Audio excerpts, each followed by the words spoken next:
안녕하세요. 빵형입니다. 카페에 TA에 대해서 얘기를 해달라고 그랬어요. 그래서 TA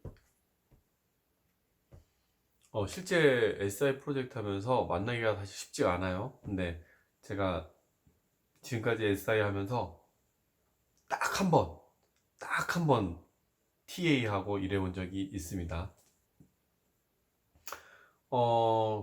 TA는 공공기관 프로젝트, 제가 공공기관 프로젝트 할 때 봤는데, 그때 제가 어, 인터페이스 중간에 인터페이스 담당할 때, 그때 인터페이스 쪽을 할 때, 그때 알게 됐는데, 레거시 시스템을 분석을 해서 차세대 프로젝트로 바꾸는 그런 작업을 할 때였습니다.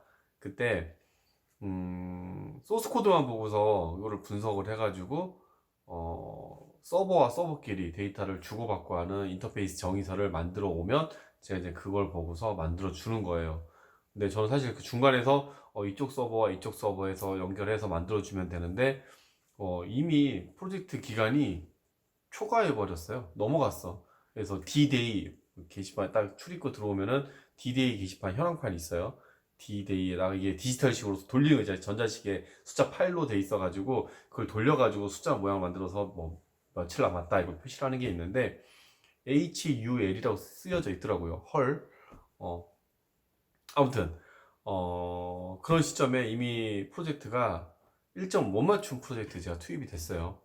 어차피 뭐 저는 프리랜서였으니까 뭐 사연도 많아요. 뭐 저는 이제 삼성 SDS에서 수정 프로젝트에 들어간 거예요. 그랬더니 뭐 자기들만의 등급이 있더라고요. 처음에 잘 들어와서 일을 하고 있는데 등급이 안 나온대요.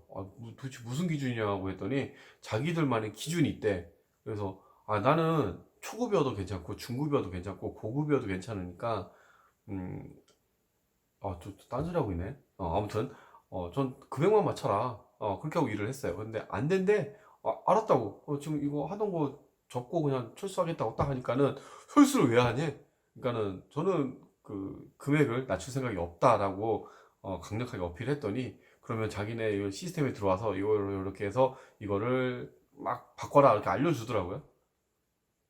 그렇게 해서 했던 프로젝트가 있습니다.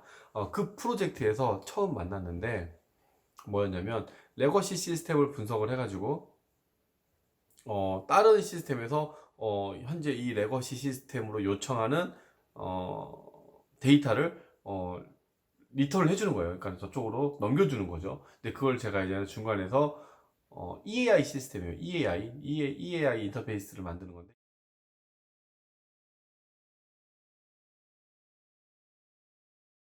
EAI 솔루션을 가지고 거기서 이제는 매핑 막 해가지고 서로 연결을 해주는 거예요. 제가 중간에서. 코어 업무를 맡았는데 결국은 제가 양쪽 다 했어요. A 서버와 B 서버. 그러니까 원래 제가 B 서버를 레거시는 제가 일부 수정을 하는 걸로 하고 들어갔는데 어, A 서버, B 서버 다 하고 중간에 EAI 인터페이스까지 개발하고 결국 제가 다 했어요. 왜냐면 제 일정 맞추려고 하는데 뭐 양쪽 서버에서 다 일정 못 맞춘 거예요. 그래서 그렇게 하는데 소스 분석해 가면서 EAI 막 제가 막 인터페이스 정해서 만들어 가면서 이 데이터를 넘겨주고 받고 이거를 만드는 게 분석을 해서 하는 게 너무 힘든 거야. 그래서 그 얘기를 했더니 TA라고 하는 사람이 왔어요. 테크니컬 아키텍처죠. TA라는 사람이 와가지고 그 소스를 서버에 올리는 거예요. 저는 서버 정보 뭐 아무것도 모르거든요. 했더니 뭐 그 뭐야 웹로직 서버를 그러니까는 그 사람들은 이제 SDS 직원이었는데 SDS 직원 중에 TA가 와가지고 그 레거시 시스템에 현재 돌아가고 있는 서버 정보를 알아갖고 와서 똑같이 그거를 테스트 서버를 만들어 준 거예요. 그래가지고 저는 그거를 그대로 실행을 막 눌러가면서 실행을 해가면서 이런 이벤트에서 뭐 넘겨주거나 주는 거구나 뭐 이렇게 제가 찾아가서 하는 거죠. 그러니까 소스 코드를 그걸 다 분석하는데 얼마나 시간 걸리겠어요. 근데 딱 시점을 어느 시점에 하는 거다라고 하니까 딱 그 이벤트만 찾아가서 제가 소스 코드를 분석을 하면 되는 거잖아요. 음, 이렇게 분석할 수 있게 시스템을 만들어주는 사람이 있었어요. 만들어주는 거. 딱 소스 코드가 있고 서버가 있고 서버를 혼자 세팅을 해가지고 소스 코드를 디플로이 해가지고 돌아가게끔 원활하게 돌아가게끔 했던 사람이 SDS의 TAA라고 하는 사람이 와가지고 그런 세팅을 해줬습니다. 그 이후로는 그 어떤 프로젝트, 대기업 어떤 프로젝트에서도 TA라는 사람을 SI 프로젝트에서 본 적이 단 한 번도 없습니다. 그래서 이렇게 얘기하면 제가 사실 DBA도 몇 명 못 봤거든요. 이렇게 따지면 DBA 보기도 힘든 것만큼 TA도 보기 힘들어요. 이런 얘기 하는 것도 들었어. 뭐 하다 보면은, 이거 잘 모르는데, 이거 AA가 다 세팅해줬어요. 이런 얘기를, 어플리케이션 아키텍처죠. 이런 얘기도 하는 개발자를 봤어요. 저는 AA는 아예 본 적도 없거든요. 야, 그런 거 개발자가 다 해야 되는 거 아니야? 했더니, AA가 다 해주던데요? 뭐 이런 얘기를 하는 게, 좀 사실, 어이가 없었죠, 어이가.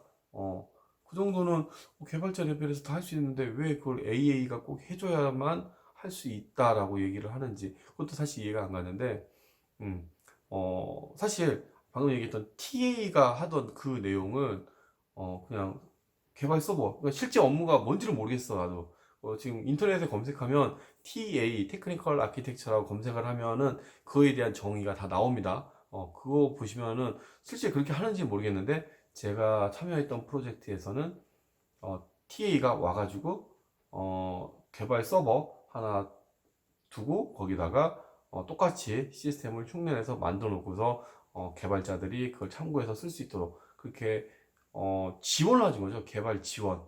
이렇게 해주는 사람이 TA라고 불리는 사람이 있었습니다. 그래서 방금 앞에 얘기했던 이제 DBA도 사실 오픈할 때쯤에 한번 이게 성능 평가할 때 그때 한번 한 명, 두 명 이렇게 와서 같이 테스트하고 밤새 철야 작업을 해가면서 뭐 부하도 걸어보고 뭐 성능이 어떤지 확인해보고 막 이렇게 하면서 했던 DBA 한 명 있었고 그리고 TA는 그런 시스템을 똑같이 만들어주는 거 있었고 그게 다예요. 그러니까 실제 개발자들이 DBA 수준까지 돼가지고 퀄리티 다 짜고 다 해요. 그만큼까지는 못할 수 있지만 퀄리 최대한 뭐 플랜까지 다 떠보면서 집계 퀄리 이런 것들 다 만들어 보고 합니다. 그리고 나서 이제는 전문적인 외부 업체에다가 의뢰를 해서 다시 성능 평가를 받는 거죠. 그거 있고 그리고 방금 얘기했던 TA가 하는 일, 또 다른 서버랑 이런 환경 서버를 구축해 놓고 하는 거 이거 웬만한 개발자들도 다 할 수 있어요. 웹로직 하나 설치하고 DB랑 이런 정보들 기존 서버에 있는 것들 그대로 옮겨와가지고 개발소 있을 거 아니야. 그거 보고서 그대로 옮겨오면 되는 거잖아. 이거 뭐 어려워. 하면 되지. 시간은 걸리더라도 찾아가면서 하면 되지. 그죠? 그래서 이 일이 그렇게 많지는 않을 거예요. 그렇지만 좀 특수성이 있어. 맨날 이런 작업만 하니까 이런 일을 빨리빨리 할 수 있겠죠. 개발자들은 개발을 맨날 하니까 개발을 빨리빨리 하듯이 이런 환경 세팅하고 뭐, 뭐 배포 전략, 뭐 운영 전략 이런 거를 짜는 사람은 그것만 짰으니까 그걸 잘하겠죠.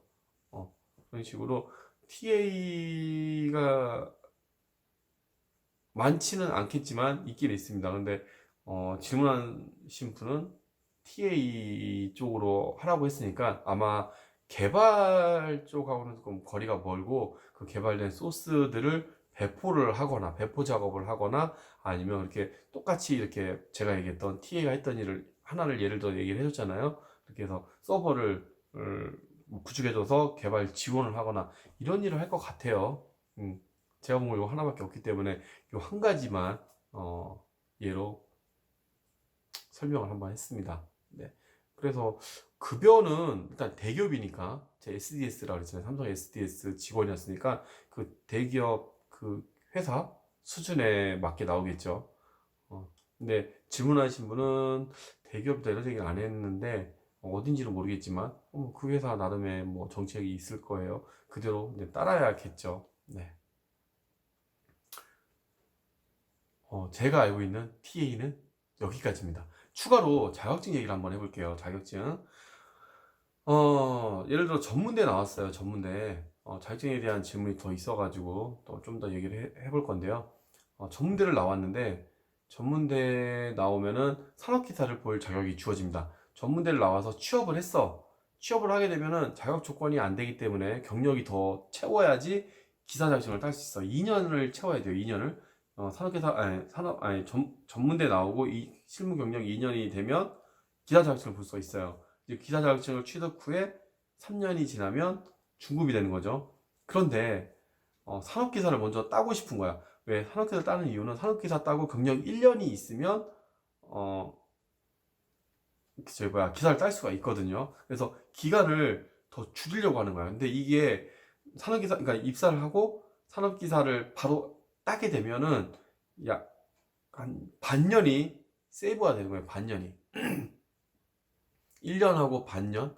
1년 반이 약간 좀 안 될 거야, 아마. 1년 한 4개월 정도가 아마 세이브가 될 거예요. 왜냐면, 필기 보고, 실기 보고, 합격자 발표까지가 이미 6개월이 넘어가 버려. 1회 시험 봤을 경우에.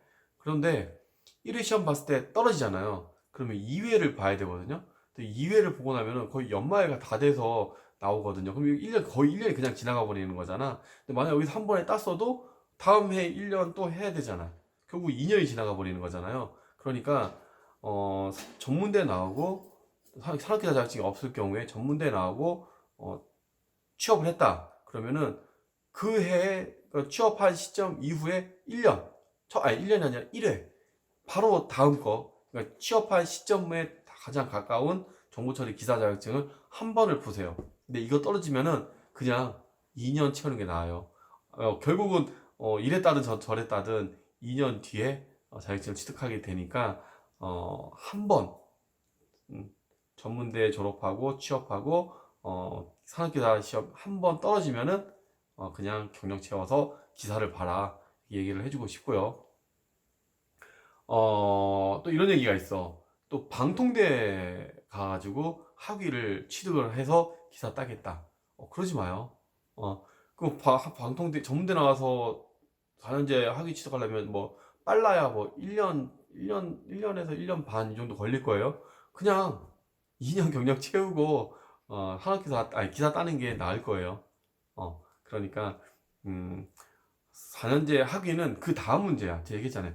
학위가 있어야지 기사 자격증을 딴다 그랬잖아요. 그래서 기사 자격증이 학위보다 좀 위에 있다. 이렇게 얘기를 좀 했어요. 근데 뭐 취업 요건에 학사 학위 이상 돼야지 뭐 취업 자격 조건이 되는 회사도 있기 때문에 자격증 취득을 해서 개발자 등급만 따졌을 때는 기사 자격증이 학력보다 위가 되겠지만 취업 조건에서는 기사 자격증은 기사 자격증이고 학력이 우선이죠. 학력이 우선이 되고 옵션으로 기사 자격증 있다 없다 유무를 그때 따지는 거죠. 그래서 취업과 등급과는 약간 좀 따지는 게 다릅니다. 그래서 그거는 따로 한번 잘 생각을 해보는 게 좋을 거예요. 그리고 내년부터 나오는 변경되는 기사 문제. 와, 이거 한번 다 또 제가 수시로 보고 있는데, 소프트웨어 공학 책이 있어요. 그 책의 목차를 보니까 그런 내용들이 있는 게 있어. 근데 그 내용과 시험 문제가 나오는 게 어떻게 될지 모르겠어. 그리고 1회 시험 문제 출제 기준이 바뀌고 1회는 쉽다고 그랬어요. 그러니까 공부한 사람한테는 쉬운 거죠. 그리고 2회는 또 어려워지고 뭐 이런 식으로 해서 쉬웠으니까 그 다음은 난이도 조절해서 이제 합격자 그 비율을 조절하기 위해서 난이도가 또 바뀌잖아요. 그래서 1회 시험 보고 안 되면 2회 끝나고 3회 봐. 그래서 1회, 2회를 기출 문제를 가지고 3회를 준비하는 게 낫지 않을까. 또 그런 생각도 한번 해봅니다. 그래서 전략을 잘 짜서 기사 자격증 없으신 분들 그렇게 해서 준비를 해서 기사 자격증을 취득하시기 바랍니다. 네, 오늘은 여기까지입니다. 감사합니다.